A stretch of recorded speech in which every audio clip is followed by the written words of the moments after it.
In Brummen vind je Nico Aaldering. Hij heeft een gallery met de meest bijzondere klassiekers, youngtimers, sportwagens en motorfietsen. En zijn enthousiasme daarvoor houdt hij niet alleen voor zichzelf, maar deelt hij met ons. Ja, hier sta ik dan met mijn goede gedrag.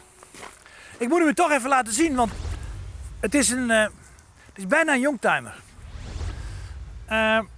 Ik heb deze auto gekocht in 2013 en ik heb hem verkocht. Met gemengde gevoelens. Ja, ik ben zo'n vent, ik hang aan die auto's. Maar omdat ik hem verkocht heb, wil ik hem u toch even laten zien.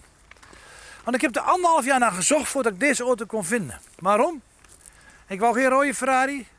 Ik vond deze kleur mooi. Tour de France Blue. En, nou komt het, allerbelangrijkste. Ik wou een manual, een handgeschakelde auto. Kijk. En wat ik toen niet wist, en nu wel wist, ik heb 1,5 jaar gezocht, een handgeschakeld. Ik zei, waarom is dat zo lastig? Daar bleken er maar 20 van gemaakt te zijn. En eentje, Uno, Tour de France Blue. Met dit blauwe leer. En dit blauwe leer, ik had hem bijna niet gekocht toen de tijd, in 2013. Omdat die meneer die hem gefotografeerd had, een dealer in Duitsland. En die man die had hem gefotografeerd en toen leek het grijs leer. En ik haat grijs leer. Dus ik zeg tegen mijn zoon, ik koop dat ding niet, want ik hou niet van grijs leer. Hij zei, doe het nog maar pa. Want het is een handgeschakeld en die vind je niet zo makkelijk. Dus ik heb hem gekocht. Dus de grootste verrassing was dat hij blauw was van binnen. Prachtige auto. God, waarom heb ik hem uiteindelijk verkocht? Ik had een klant in die zaal. Hij zegt, ik moet hem hebben, ik wil hem gewoon hebben. Als u hem toch verkoopt, moet u me bellen. Dat heb ik niet gedaan, maar hij heeft me wel elke maand ongeveer gebeld. Als je hem verkoopt? Ik zei, ja, ik verkoop hem niet. Maar ik heb liever een oude auto in mijn garage staan als 2 of 3 moderne auto's. Wat moet je daarmee? Ik vind een oude auto leuker. Maar dit is gewoon mijn GT. Ik ben hier tientallen keren mee in Italië geweest, tientallen keren mee in Zwitserland auto's kopen. En daar was hij perfect voor. Ja. Toen ik hem kocht, zat er een tubie uitlaat onder. Voor de liefhebbers die weten wat het is. Het is eigenlijk te veel herrie. Maar ik heb het toch maar laten zitten.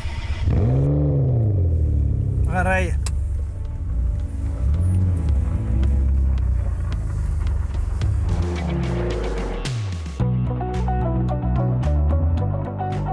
Kijk, toen deze auto uitkwam, de opvolger van de 575M Ferrari, dit was een wereld van een verschil. Het was echt een ongelooflijke sprong voorwaarts.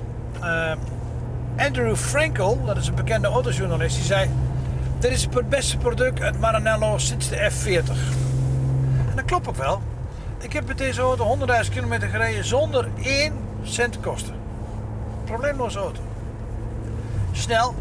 Ja, en die schakelbak natuurlijk. Maar die schakelbak die past niet meer bij deze tijd met bijna 650 pk. Dus daar zijn ze ook mee gestopt. Want de verhoudingen zijn verkeerd. Ik heb hier een tijd, toen ik die auto kocht, toen heb ik echt moeten wennen aan het schakelen en het koppelen. Het leek wel of ik mijn eerste rijles had. Het is zo lastig om die balans te vinden tussen het schakelen en het koppelen. Dus aan deze auto heb nooit iemand in gereden. Nooit.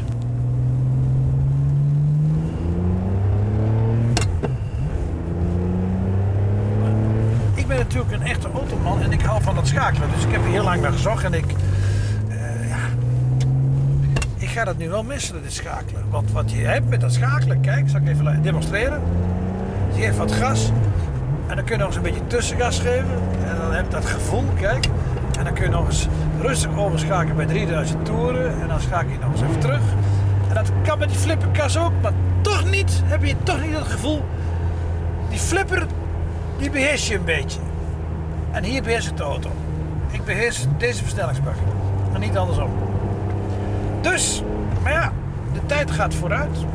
En ik kan het niet tegenhouden. En ik denk, ja. Het is de laatste 650 pk auto, denk ik, met een schakelbak.